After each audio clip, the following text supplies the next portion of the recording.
Hi folks, I hope you're doing well. Thank you so much for watching all the videos and following all the content from Portugal so far. Just out for a bit of a lunchtime stroll, so I thought why not bring you with me on a little stroll around Faro and we'll have a little bit of chat about all the latest Sunderland news.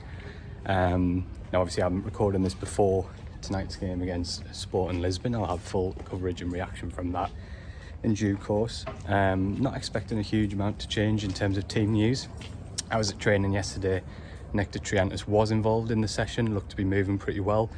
So I guess there's a chance he could be involved tonight, but we'll have to wait and see on that one. Anthony Patterson and Chris Rigg didn't train, which I think means it's probably quite unlikely that they'll play tonight, but obviously we'll wait and see on that one.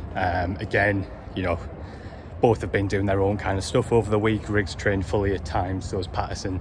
So no major issues there. I think someone has just been really cautious with a couple of little niggles, making sure it doesn't develop into anything more serious. So if we don't see them tonight, I'm sure we'll see them pretty soon, so no major concern there. Expecting it to be very similar in terms of the way that Lebris manages it. I think it'll be two teams again over the 45, probably similar lineups. Lebris made it pretty clear that he's trying to sort of work on the core of that team now, so I think we'll see two pretty similar teams. It's going to be a really interesting one here because obviously this is a big step up. Sevilla, obviously a big European side with a big reputation, but they haven't had a great time of it of late. Sporting Lisbon are the champions for the last 2 years now. Of course they won't have Victor Gyökeres tonight because he seems to be pretty close to moving to Arsenal, but still going to be a big step up in quality, so it's going to be really interesting to see how Sunderland's new players sort of adapt to that and how they look at that level. And it's also a big game because this really is the last chance for quite a few of these players to really impress Régis Lebris in terms of the players who were debating how big a role they're going to have next season. Now obviously Lebris won't make any decisions on one game. He'll have been getting a lot of information from the last couple of weeks of training and all the games that have been played. But he's made it pretty clear that he wants to make early decisions in terms of telling players who won't have a huge role to play this season that they're not going to be involved and that they can find a solution, whether it be a loan or a permanent move away. So yeah, this is quite a big game and I'm going to be keeping a close eye to see which players can kind of step up and again underline that feeling that they've actually got a role to play in this Premier League squad next season. So yeah, it's going to be an interesting one to watch. Now, yesterday's video I unfortunately recorded about 15 minutes before I got word that the deal to sign Armand Loriente was off, which was not ideal. Thankfully I didn't talk too much about it in the video, so hopefully you still got some interesting stuff out of that and enjoyed it. Thanks for watching and apologies for that. Now listen, this is a really difficult one to get at the bottom of, and certainly one that I don't have the exact answers of what happened. You know, I wouldn't try and sort of mislead you on that. All I can give you is the timeline of how it all panned out as far as I'm aware, and we can probably draw our own conclusions from that. So Lorient is obviously a player that Sunderland really like. Lebris knows him really well from his time in France before he moved to Sassuolo. Florent Gassolfi obviously knew him really well. The initial deal was sort of basically done in terms of nothing was finalised or signed, but the fee was agreed. Sunderland and the player sort of had a broad agreement on the contract and the terms of that and what have you. As you'll have all seen on Twitter, Loriente flew out here for his medical, and it looked all set to happen. Now at some point between that medical and pen being put to paper, something pretty dramatic has changed, and you know, the word from Sunderland was that they no longer felt they had an agreement. We also, I should say, couldn't finalise the actual final agreement with all the respective parties involved. I think there's a couple of things here. One is that this isn't brinkmanship. I don't expect this deal to happen. It's not, you know, one where one party sort of playing brinkmanship to try and get a bit more money or anything like that. It's not haggling over a bit of loose change, and this deal is not happening. And I think that tells you that something major has happened. It's been a pretty huge change. Exactly what that was, we don't know, but you know, I think a huge amount of work goes into a deal of this level in terms of setting it up. So for it to kind of fall away at the last minute tells you that there's been a fairly major development. And as I say, it's not something that I expect to be rectified. So Sunderland will have to move on. It's definitely not because there's another target that's become available that they've moved on. That's not what's happened here.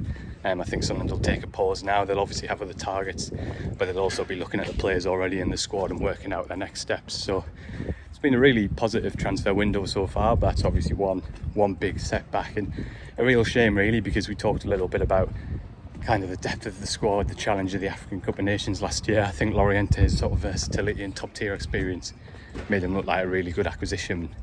I think we can assume that for Sunderland to walk away from this deal, there's a major issue, whatever that might be. And I think, to be fair, we know that Sunderland very financially prudent under this regime. In fact, we're seeing that there's a significant reason why they've decided not to go ahead with a deal of this magnitude and to walk away from it. So we'll wait and see. As I say, it'll be interesting to see what Sunderland do. Priority, generally speaking, still very much defence, the heart of defence. Clear that they'd like to sign another midfielder if they can because of the links that we've seen, and definitely there's some work to sign a new goalkeeper. I think it's pretty clear that they want to add some major competition for Anthony Patterson with a top level goalkeeper. So let's wait and see how that happens. What else is there to bring you up to speed with? Well, it was been really nice to chat to a couple of the players while I've been out here.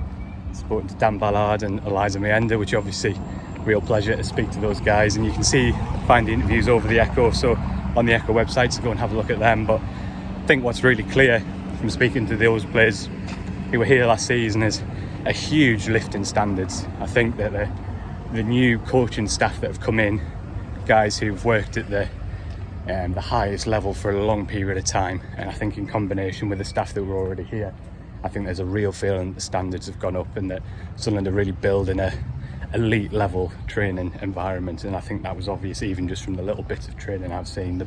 The pace and the intensity, especially in the heat out here, has been really impressive. And I think all the players, what's come through loud and clear who were here last season, was they're really excited about the players that have come in. They're really excited about the challenge ahead. But they understand that they've got a real fight for their place now, and that the standards are going up and it's up to them to meet it. And I think what Sunderland's transfer business so far has shown that, you know, if they don't meet those levels, Sunderland will bring new players in and they won't be in the team. It's kind of ruthless, but I think the players understand it, and I think in a weird way they're almost quite enthused by it, and sort of understanding how big a gap it is to the Premier League and that the club have to invest.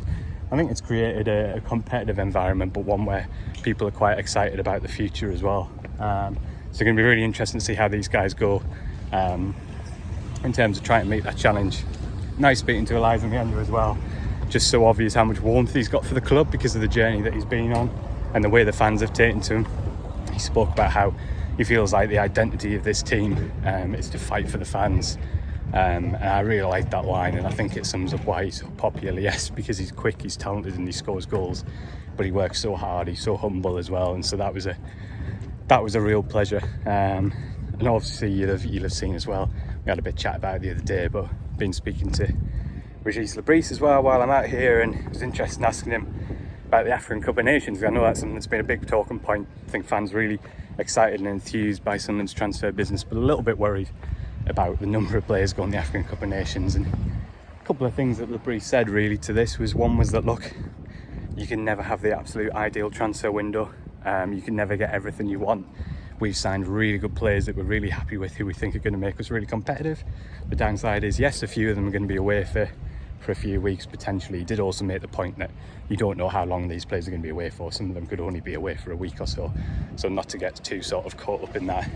And he also made clear that, look, we're not done. We're still going to sign some more players, and he feels really confident that by the end of the window, yes, the African Cup of Nations is going to be a challenge, but there'll be enough depth in those positions where players are going to be able to manage it however long that is. So yeah, hopefully you can take some reassurance from that there's still a lot of here we goes to come, I think. So yeah, it's pretty warm. I'm getting quite tired now actually, so I think I'm going to call it there. As I say, full coverage of the game later. I'll have loads of video content as well before we're done, so just keep checking the channel, and as ever, thanks so much for watching. See you soon.